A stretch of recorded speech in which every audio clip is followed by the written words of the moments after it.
आप सभी दर्शकों को जय श्री राधे, श्री शिवाय नमस्तुभ्यम। देखिए, आप जितनी भी महिलाएं, पुरुष या बच्चे जल चढ़ाने के लिए मंदिर या शिवालय में जाते हैं, तो आपके द्वारा सबसे बड़ी गलती क्या होती है, उसी चीज़ को इस हम वीडियो में आपको समझाएंगे। जैसे कि मैंने आपसे कहा है कि आपकी पूजा पाठ में जो भी गलतियां होती हैं, जो जो छोटी छोटी कमियां आप कर देते हैं, उनसे जो प्रभाव होता है अपने चैनल में, हम उसी के माध्यम से, अपनी वीडियो के माध्यम से आपको बताने का प्रयास करते हैं कि आप उसको सही ढंग से कैसे करें। क्योंकि पद्म पुराण में, गर्ग संहिता में, शिव महापुराण इसके साक्षी हैं कि जब भी कोई व्यक्ति जल चढ़ाने जाता है तो जल चढ़ाने के बाद वो क्या गलतियां करता है और उसका क्या परिणाम होता है। तो आप इसको इसी वीडियो में आपको समझाने का प्रयास करूंगा। तो वीडियो को लाइक कर दीजिएगा, चैनल को सब्सक्राइब कर लीजिएगा। चलिए शुरू करते हैं। जब भी आप कोई महिला, पुरुष या कोई बच्चा जल चढ़ाने के लिए किसी शिवालय या मंदिर में जाएं, तो जिस पात्र में आप जल चढ़ाने के लिए जल लेते हैं वो जल नॉर्मल या साधारण जल नहीं होता। जैसे ही आप लोटे के पात्र में या किसी भी पात्र में जब जल लेकर के चलते हैं, तो इस सृष्टि की जितनी धरतियां हैं, जितनी इस सृष्टि पर के जितनी नदियां हैं, वो संपूर्ण नदियों का जल आपके उस पात्र में समाहित हो जाता है। ठीक है। जैसे ही आप इस मानसिकता से उस पात्र को लेकर के चलते हैं जल चढ़ाने के लिए मंदिर या शिवालय में, तो उस पात्र में जितना भी आपने जल लिया रहता है, उस सृष्टि की जितनी नदियां, पवित्र गंगा, यमुना, सरस्वती, ये जितनी भी नदियां हैं, उन सभी का जल समाहित हो जाता है आपके पात्र में।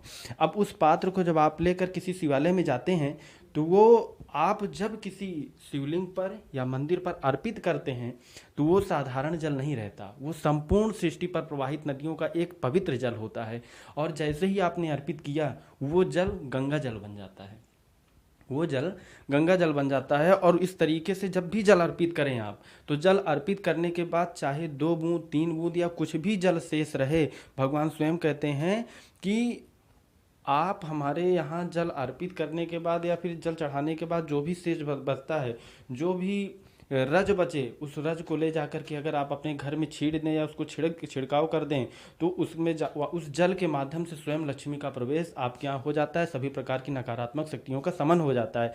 इसलिए जब भी जल चढ़ाएं, तो जल चढ़ाने के बाद पात्र में जो शेष जल बचा हो, चाहे 2-3 बूंद हो, उसका आचमन कर लें। आचमन करने के बाद शरीर में लगा लें। लगाने के बाद जो कुछ शेष बचा जल हो, उसको ले आकर के घर में छिड़काव करें।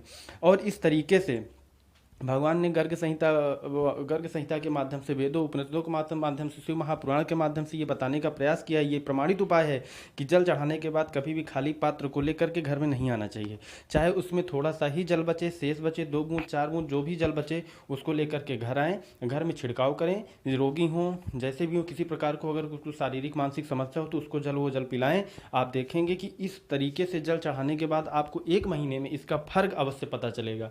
इसलिए आपको बताने का यह पूरा प्रयास किया गया है कि जल चढ़ाने के बाद कभी भी मंदिर से, शिवालय से खाली पात्र घर में न लाएं। ठीक है। इस तरीके से उसमें जो भी 2-4 बूंद जल बचे, उसको ले आएँ, घर में छिड़काव करें, प्रत्येक व्यक्ति को उसका आचमन कराएं, ग्रहण करें। इसी प्रकार की वीडियोज हम अपने चैनल के माध्यम से आपको उपलब्ध करा रहे हैं। इसके साथ साथ मंत्रों की भी वीडियो हम अपने चैनल पर बहुत जल्द आप सभी के लिए ला रहे हैं।